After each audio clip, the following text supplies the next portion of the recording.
গম পাইছে যে অসম চৰকাৰৰ কৰ্মচাৰীসকলৰ বাবে 7 আৰু 8 তাৰিখে 7 আৰু 8 নৱেম্বৰ তাৰিখে আমি মাতৃ পিতৃ বন্দনাৰ বাবে 2 দিন ছুটি দিছোঁ। 7 আৰু 8 তাৰিখ চৰকাৰে ছুটি দিছে। 9 তাৰিখ ছট পূজা, 10 আৰু 11 তাৰিখ শনিবাৰ আৰু ৰবিবাৰ।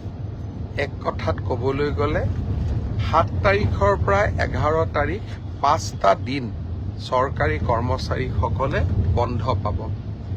মাতৃ পিতৃ বন্দনাৰ উদ্দেশ্য হ'ল এই 5 দিন আমি যদি আগতীয়াকৈ পৰিকল্পনা কৰোঁ, মোৰ মা, মোৰ দেউতা, মোৰ শহুৰ, মোৰ শাহু, আমি বিভিন্ন মন্দিৰ, তীৰ্থস্থান বা পৰ্যটনস্থলীলৈ আমি লৈ যাব পাৰোঁ। পিতৃ মাতৃয়ে আমাক ডাঙৰ দীঘল কৰে। পিতৃ মাতৃৰ কৃপাতেই আমি জীৱনত সফলতা লাভ কৰোঁ।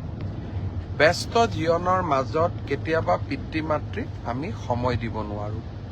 যোৱা 3টা বছৰ এই মাতৃ পিতৃ বন্দনাৰ কাৰ্যসূচী ৰাজ্য চৰকাৰে হাতত লৈছিল আৰু বহুতো লোকে গাঁৱৰ ঘৰলৈ উভতি গৈও বহুতো চৰকাৰী কৰ্মচাৰীয়ে দেউতাক মাকৰ লগত এই 5টা দিন সময় কটোৱাৰ ফটো আমালৈ পঠিয়াইছিল।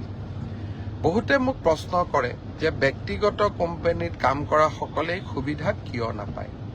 মই আশা কৰোঁ যে চৰকাৰে যেনেকৈ আমাৰ কৰ্মচাৰীসকলক এই সুবিধা দিছে, একে সময়তে ব্যক্তিগত কোম্পানীৰ স্বত্বাধিকাৰসকলেও এনেকুৱা যদি সুবিধা তেওঁলোকৰ কৰ্মচাৰীসকলকো দিয়ে, বিনা বেতন নকটাকৈ যদি এই সুবিধা দিয়ে, আমাৰ সমাজখনত মাতৃ পিতৃ বন্দনা এক সুন্দৰ নিয়মলৈ পৰিণত হ'ব। মই আজি সকলোকে আহ্বান জনাম, বিশেষকৈ বেচৰকাৰী কোম্পানী, প্ৰাইভেট কোম্পানীৰ স্বত্বাধিকাৰসকলক পাৰিলে আপোনালোকেও 7 আৰু 8 তাৰিখে কৰ্মচাৰীসকলক ছুটি দিব। মই দাবী কৰিব নোৱাৰোঁ, কিন্তু আপোনালোকক মই বিনম্ৰতাৰে সৈতে অনুৰোধ জনাম। বিনা বেতন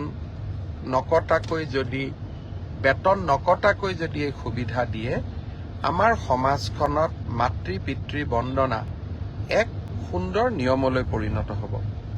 মই আজি সকলোকে আহ্বান জনাম, বিশেষকৈ বেচৰকাৰী কোম্পানী, প্ৰাইভেট কোম্পানীৰ স্বত্বাধিকাৰসকলক পাৰিলে আপোনালোকেও 7 আৰু 8 তাৰিখে কৰ্মচাৰীসকলক ছুটি দিব। মই দাবী কৰিব